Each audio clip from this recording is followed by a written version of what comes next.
Hi there. आज मैं एक ऐसे हीरो के बारे में बात करने वाली हूँ जो नहीं कोई फिल्म के हीरो नहीं है, बट जो एक रियल लाइफ हीरो है।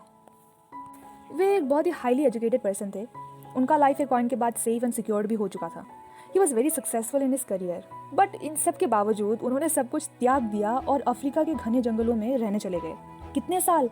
For the rest of his life, precisely 50 years. जी हाँ, 50 ईयर्स। एक खास वजह के लिए। तो वो वजह क्या था, उन्होंने किस तरह की कठिनाइयों का सामना किया और उनका क्या पर्पस था, इन सब के आंसर्स आपको वीडियो में मिल जाएंगे। उनकी इस कहानी को जब मैंने पहली बार सुना तो मेरे रोंगटे खड़े हो गए थे। मैं किसी और की नहीं, डॉक्टर एल्बर्ट श्वित्जर के बारे में बात कर रही हूँ। उनका जन्म 1875 जर्मनी में हुआ था और बहुत ही कम उम्र में 3 डॉक्टरेट डिग्री हासिल किया। इसके बाद उन्होंने डॉक्टर ऑफ मेडिसिन डिग्री भी प्राप्त किया। He was a theologian, organist, writer, humanitarian, philosopher and physician. सबको लगा कि वो एक मशहूर फिजिशियन बनेंगे और खूब कमाएंगे, लेकिन उनको क्या पता कि उन्होंने अपने बचपन से ही एक इच्छा पाल रखी थी और बहुत ही चौंका देने वाला इच्छा था। इसके लिए समझते हैं थोड़ा सा हिस्ट्री। यूरोपियंस ने बहुत सालों तक अफ्रीका के लोगों को बहुत ही इनह्यूमन तरीके से टॉर्चर और एक्सप्लॉइट किया था। तो उन यूरोपियन लोगों के पाप को डॉक्टर श्वित्जर ने प्रायश्चित करने का ठान लिया और इस प्रायश्चित के लिए उन्होंने अपना पूरा जीवन समर्पित कर दिया अफ्रीकन्स के सेवा में। उसी उद्देश्य को जिंदा रख के उन्होंने अफ्रीका के एक सबसे रिमोट जंगली इलाका, totally uncivilized region with no school, no doctor, no road communication, ऐसे एक इलाके को चूज किया। उस जगह का नाम लेम्बरीन था। एक सिविलाइज समाज का कोई भी व्यक्ति वहां जाने का हिम्मत तक नहीं करता। On the contrary, Schweitzer choose that region deliberately अपने मिशन को पूरा करने के लिए। उन्होंने उस जंगली इलाके में एक हॉस्पिटल भी खोला इन 1913। उस हॉस्पिटल में सिर्फ 2 ही लोग थे, डॉक्टर श्वित्जर खुद एज ए डॉक्टर और उनकी पत्नी Helen विस्लो श्वित्जर as a nurse.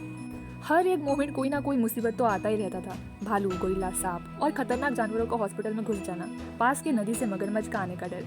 But सबसे खतरनाक थे उस जगह के जो फेरोशियस ट्राइबल लोग, जिनके बीच तो कुछ मैन ईटर्स भी थे और हमारे डॉक्टर की सेवा करने गए थे। तो वहाँ जाने के बाद सबसे पहले तो उन आदिवासी को डॉक्टर श्वित्जर के ऊपर ज़रा सा भी विश्वास नहीं था, बल्कि उनको एक एनिमी की तरह देखते थे। डॉक्टर और उनकी पत्नी को डराया। सबसे बड़ा रीज़न तो ये था कि उन आदिवासी का लैंग्वेज उनको समझ में नहीं आता था, बट वे उनको उनके बॉडी लैंग्वेज से समझने की कोशिश करते थे। जब भी वो किसी ट्राइबल मरीज़ को देखते थे तो वो खुद से ही उनको अपने हॉस्पिटल में लाते थे और उनका इलाज करवाते थे, और ये सब वो फ्री ऑफ कॉस्ट में सर्विस देते थे। वो जगह जगह जाकर लोगों की मदद करते थे। कई बार तो उनको मार भी पड़ता था और डांट भी सुनने को मिलता था। अगर हम होते ना तो वहाँ से शायद ही भाग के चले आ जाते कि मुझे नहीं करना ये सब। उनको आदिवासी के मन को जीतने में बहुत साल लग गए, बट लास्टली डॉक्टर श्वित्जर के लव एंड अफेक्शन का ही जीत हुआ। वो लोग सोचने लगे कि हम उनको इतना बुरा भला कहते हैं, उनको मारते हैं, बट उन्होंने कभी भी हमारे अगेंस्ट में प्रोटेस्ट नहीं किया, बल्कि हमारी हेल्प करते। तो अल्टीमेटली वो आदिवासी डॉक्टर श्वित्जर को अपनाने लगे और उनको नाम दिया एज ह्यूमन एंजल। तो इस तरह से उनका मिशन पूरा हुआ और इन 1952 सीइंग इस इनक्रेडिबल ह्यूमैनिटेरियन वर्क उनको नोबेल पीस प्राइज से भी नवाजा गया और इसका पूरा प्राइज मनी उस हॉस्पिटल को दान कर दिया जो लेम्बरीन में है। जिस आदमी ने एक दिन अपनी डायरी में 3 स्पेशल शब्द लिखे थे, रेवरेंस फॉर लाइफ, उन्होंने वो वास्तव में कर दिखाया। डॉक्टर एल्बर्ट श्वित्जर सही मायने में एक ह्यूमन एंजल थे।